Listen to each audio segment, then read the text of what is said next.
Warning, this video is not suitable for all ages. Viewer discretion is advised. একটা বাচ্চা মেয়েকে কালো কাপড় দিয়ে চোখ বেঁধে জঙ্গলের মধ্য দিয়ে নিয়ে যাচ্ছে লোকজন।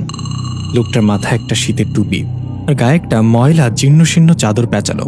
অথচ এখন গ্রীষ্মের তীব্র গরমে মানুষ পাগল প্রায়। বাচ্চা মেয়েটা মন্ত্রমুগ্ধের মতো তার সাথে হেঁটে যাচ্ছে। মনে হচ্ছে যেন মেয়েটাকে কিছু একটা বশ করে রেখেছে। মেয়েটার বয়স আনুমানিক 7 থেকে 8 বছর হবে। হাঁটতে হাঁটতে লোকটা মেয়েটাকে নিয়ে জঙ্গলের অনেক গভীর একটা পরিত্যক্ত গ্রামের মাঝে চলে আসলো। এখানকার বাড়িঘরগুলো ছনের তৈরি, অনেক পুরনো। মানুষগুলো খুব অদ্ভুত এবং ভয়ঙ্কর। সবার চেহারার মাঝে একটা হিংস্র মনোভাব লক্ষ্য করা যায়। তবে গ্রামে কোনো বাচ্চা নেই, সবার বয়সই ষাটার্ধ। ওই লোকটা বাচ্চা মেয়েটাকে নিয়ে গ্রামে আসার পর সবাই বাচ্চাটার দিকে তাকিয়ে ভয়ঙ্করভাবে হাসছে। শিকারী যেমন শিকার সামনে দেখে খুশি হয়, তেমনি এই গ্রামের মানুষগুলোর চেহারায় এক অতৃপ্ত পিপাসা জেগে উঠেছে বাচ্চা মেয়েটাকে দেখে। এক এক করে সবাই ওই লোকটা আর মেয়েটার পিছনে হাঁটতে লাগলো, আর সবাই একসাথে অদ্ভুত একটা মন্ত্র পড়তে লাগলো গুনগুন করে। তখন সন্ধ্যা গড়িয়ে রাত নেমে এসেছে। তারা সবাই একটা জায়গায় গিয়ে সমবেত হলো। চারিদিকে আগুনের মশাল জ্বালানো। গ্রামের সব মানুষ সেখানে গিয়ে গোলাকার হয়ে বসে পড়ল। বাচ্চা মেয়েটা নিজে নিজেই গিয়ে তাদের ঠিক মাঝখানে শুয়ে পড়ল। শীতের টুপি পরা লোকটা মেয়েটার মাথার কাছে বসে হাতে একটা ধারালো ছুরি নিয়ে সেটাতে চুমু খেল। তারপর অদ্ভুত অঙ্গভঙ্গি করে কিছু মন্ত্র পড়তে লাগলো। গ্রামের সবাই অধীর আগ্রহ নিয়ে তাকিয়ে আছে বাচ্চা মেয়েটার দিকে। ওই লোকটা মন্ত্র পড়া শেষে মেয়েটার চোখ থেকে কালো কাপড়টা খুলে দিল। এবার মেয়েটা প্রচণ্ড ভয় পেয়ে চিৎকার করে সেখান থেকে উঠে যেতে চাইল, কিন্তু চারজন এসে মেয়েটাকে শক্ত করে ধরে আবার সেখানে শুইয়ে দিল। মেয়েটা কান্না করতে করতে বলল, আমি আমার মায়ের কাছে যাব, আমার খুব ভয় করছে, আপনারা কারা? সেখানে থাকা সবাই অট্ট হাসিতে মেতে উঠল।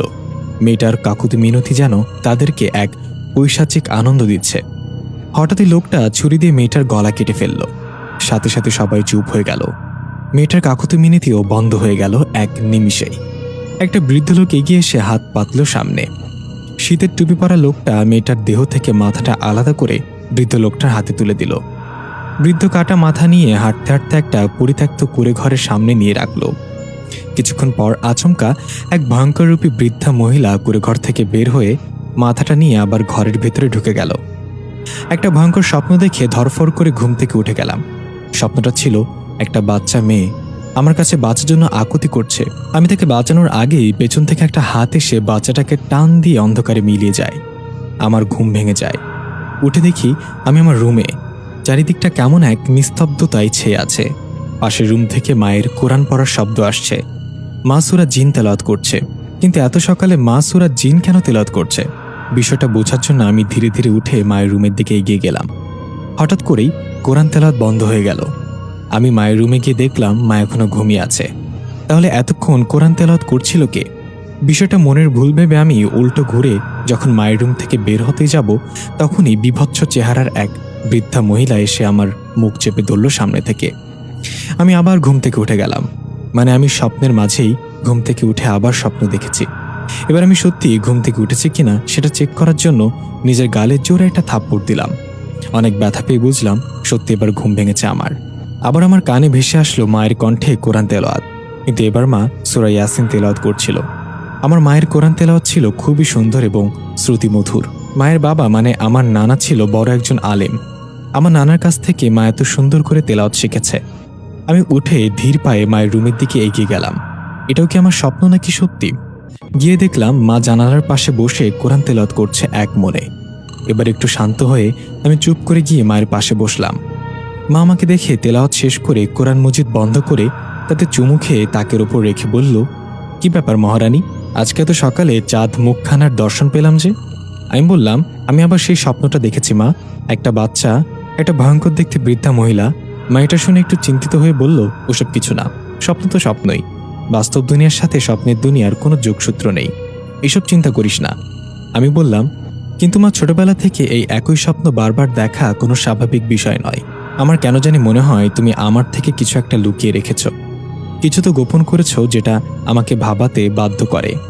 মা আমার কাছে এসে মাথায় হাত বুলিয়ে আমাকে জড়িয়ে ধরে বলল, মানুষের মাথার মস্তিষ্কের ওজন মাত্র 14 গ্রাম হয়ে থাকে। এই 14 গ্রামের মস্তিষ্ক প্রতিদিন 6000 চিন্তাধারা তৈরি করার ক্ষমতা রাখে। তার মাঝে সেভ করে রাখতে পারে মাত্র 10%। বাকি 90% চিন্তা অটোমেটিক মস্তিষ্ক ডিলিট করে দেয়। আর ওই সেভ করে রাখা 10% চিন্তাই মানুষকে ভালো থাকতে দেয় না। কিন্তু মানুষ চাইলে ওই 10% চিন্তা নিজে থেকে ডিলিট করতে পারে হাসি খুশি থাকার মাধ্যমে। সেটা সবাই পারে না। আমি চাই তুই সব চিন্তা থেকে নিজেকে বাঁচিয়ে রাখ। যখনই কোনো খারাপ চিন্তা তোর মাথায় ঝেঁকে বসবে, এখন তোর মা বেঁচে আছে, আর তোর মা বেঁচে থাকতে তোর কোনো ক্ষতি সে হতে দিবে না। এত সুন্দর করে বুঝিয়ে আমার কপালে একটা চুমু দিয়ে মা কিচেনে চলে গেল নাস্তা বানাতে। মাঝে মাঝে মনে হয় আমি পৃথিবীর সবচেয়ে ভাগ্যবতী মেয়ে, কারণ এমন একজন মা পেয়েছি আমি। আমার নাম হিসমা। আমি জার্নালিজম বা সাংবাদিকতা নিয়ে পড়াশোনা করছি। আমার অনেক ইচ্ছে সাংবাদিক হয়ে মানুষের সামনে সমাজের কালো সত্যগুলো তুলে ধরা। আমাদের এই বাইরের চোখে দেখা সুন্দর সমাজের মুখোশের আড়ালে এমন কিছু সত্য ধামাচাপা পড়ে যায় যা আমরা খালি চোখে দেখতে পাই না। আমি সেই নির্মম সত্যগুলো মানুষের চোখে আঙুল দিয়ে দেখিয়ে দেব। আমি তখন ক্লাস 9-এ পড়ি। আমাদের সাথে মরিয়ম নামের একটা মেয়ে পড়তো। মেয়েটা অন্য সবার থেকে আলাদা ছিল। মরিয়মের মা বাসায় বাসায় কাজ করত, কারণ মরিয়মের বয়স যখন 5 বছর তখন তার বাবা হঠাৎ করেই নিখোঁজ হয়ে যায়। তাকে আর কখনো খুঁজে পাওয়া যায়নি। সেই থেকে মরিয়ম একটু অন্যরকম স্বভাবের হয়ে গিয়েছে। কারোর সাথে মিশে না, সবসময় একা একা থাকে। আমরা সবাই ওকে ভূত বলে খ্যাপাতাম। কিন্তু একদিন হঠাৎ করেই নবনির্মিত একটা ভবনে মরিয়মের নগ্ন মৃতদেহ পাওয়া যায়। পোস্টমর্টেমে জানা যায় প্রথমে ধর্ষণ করার পর খুন করা হয়েছে মরিয়মকে। সবাই জানতো এটা কে করেছে, কিন্তু এমপির ভয়ে সেদিন কেউ মুখ খুলেনি। এমপির বখাটে ছেলে বাবুল মরিয়মের পেছনে অনেকদিন থেকেই ছিল। মরিয়মরা গরিব হওয়ায় সেদিনের বিচার পায়নি। পুলিশ এবং মিডিয়াকে টাকা দিয়ে সেদিন চুপ করে দেয়া হয়েছিল। সেদিন থেকে আমি শপথ করেছিলাম সাংবাদিক হয়ে এসব ভালো মানুষের মুখোশ পরা অমানুষগুলোর আসল চেহারা ফাঁস করে দিব আমি। মা ডাক দিয়ে বলল, ইসমা, তুই এখনো রেডি হস নাই কেন? আজকে না তোর পরীক্ষা আছে একটা? টেবিলে নাস্তা রাখা আছে, খেয়ে নে, আমি ওয়াশরুমে ঢুকছি। মায়ের ডাক শুনে আমি উঠে ফ্রেশ হয়ে নিলাম। তারপর